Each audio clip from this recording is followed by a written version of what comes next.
Hello, and welcome to As I See It.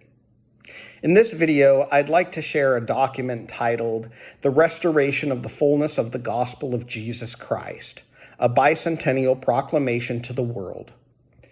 This is a document that has come forth from the First Presidency and the Quorum of the 12 Apostles of the Church of Jesus Christ of Latter-day Saints. It was read in General Conference by President Russell M. Nelson, and it has a lot of good information in it regarding the beliefs of the Latter-day Saints and my personal beliefs. So I'm going to read the document, and then I'll add my own insight and testimony in addition to that of the prophets and apostles that we have today. All right, so the restoration of the fullness of the gospel of Jesus Christ, a bicentennial proclamation to the world. The First Presidency and Council of the 12 Apostles of the Church of Jesus Christ of Latter-day Saints. We solemnly proclaim that God loves his children in every nation of the world. God the Father has given us the divine birth, the incomparable life, and the infinite atoning sacrifice of his beloved Son, Jesus Christ. By the power of the Father, Jesus rose again and gained the victory over death. He is our Savior, our exemplar, and our Redeemer. 200 years ago, on a beautiful spring morning in 1820, young Joseph Smith, seeking to know which church to join, went into the woods to pray near his home in upstate New York, USA. He had questions regarding the salvation of his soul and trusted that God would direct him.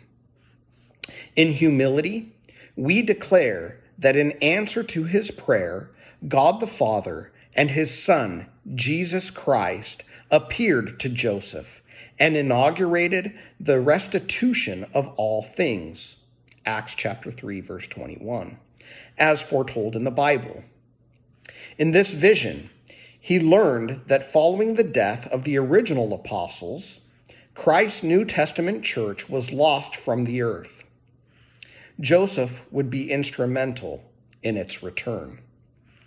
We affirm that under the direction of the Father and the Son, heavenly messengers came to instruct Joseph and reestablish the church of Jesus Christ. The resurrected John the Baptist restored the authority to baptize by immersion for the remission of sins. 3 of the original 12 apostles, Peter, James, and John, restored the apostleship and keys of priesthood authority. Others came as well, including Elijah, who restored the authority to join families together forever in eternal relationships that transcend death. We further witness that Joseph Smith was given the gift and power of God to translate an ancient record, the Book of Mormon, another testament of Jesus Christ. Pages of this sacred text include an account of the personal ministry of Jesus Christ among people in the Western Hemisphere soon after his resurrection.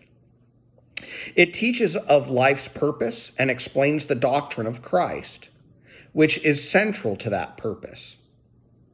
As a companion scripture to the Bible, the Book of Mormon testifies that all human beings are sons and daughters of a loving Father in heaven, that he has a divine plan for our lives, and that his Son, Jesus Christ, speaks today as well as in days of old. We declare that the Church of Jesus Christ of Latter-day Saints, organized on April 6, 1830, is Christ's New Testament church restored. This church is anchored in the perfect life of its chief cornerstone, Jesus Christ, and in his infinite atonement and literal resurrection. Jesus Christ has once again called apostles and has given them priesthood authority. He invites all of us to come unto him and his church, to receive the Holy Ghost, the ordinances of salvation, and to gain enduring joy. 200 years have now passed since the restoration was initiated by God the Father and his beloved Son, Jesus Christ. Millions throughout the world have embraced a knowledge of these prophesied events. We gladly declare that the promised restoration goes forward through continuing revelation. The earth will never again be the same, as God will gather together in one all things in Christ. Ephesians chapter 1, verse 10. With reverence and gratitude, we as his apostles invite all to know, as we do, that the heavens are open. We affirm that God is making known his will for his beloved sons and daughters. We testify that those who prayerfully study the message of the restoration and act in faith will be blessed to gain their own witness of its divinity and of its purpose to prepare the world for the promised second coming of our Lord and Savior, Jesus Christ.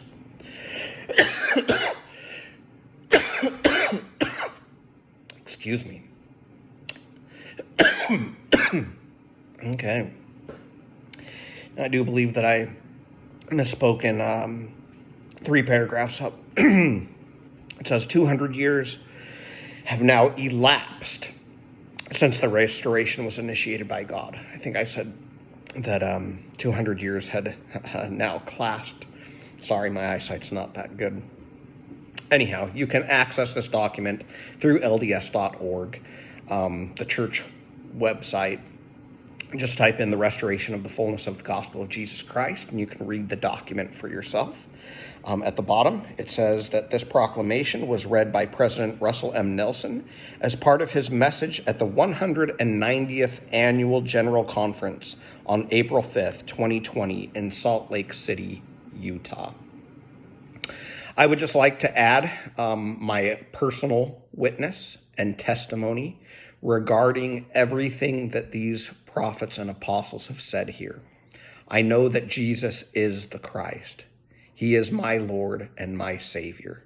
He is your Lord and your Savior. And it is only through Jesus Christ that you can return to the presence of the Father, that you can enter into the kingdom of God. It's 100% through the grace of Jesus Christ and his atonement that we are saved. That being said, I also know that Christ established his church upon this earth, calling 12 apostles, Peter, James, John, and others, whom he laid his hands upon their head and gave them priesthood authority and apostolic authority to lead and guide the church.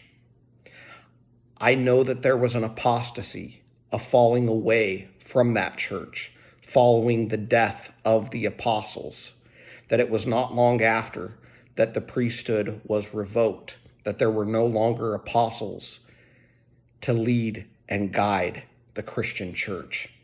We have evidence with this today with 46,000 different Christian denominations, none being led by true apostolic authority, except through a restoration that did occur through the prophet Joseph Smith, just as has been stated here. Through the prophet Joseph Smith, Jesus Christ has reestablished his church here upon the earth today.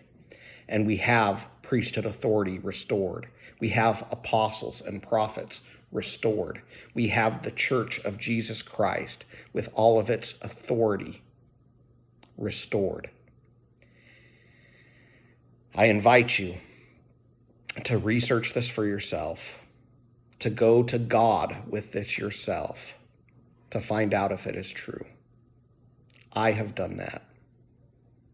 And I have received a witness through the Holy Spirit that this is true. Until next time.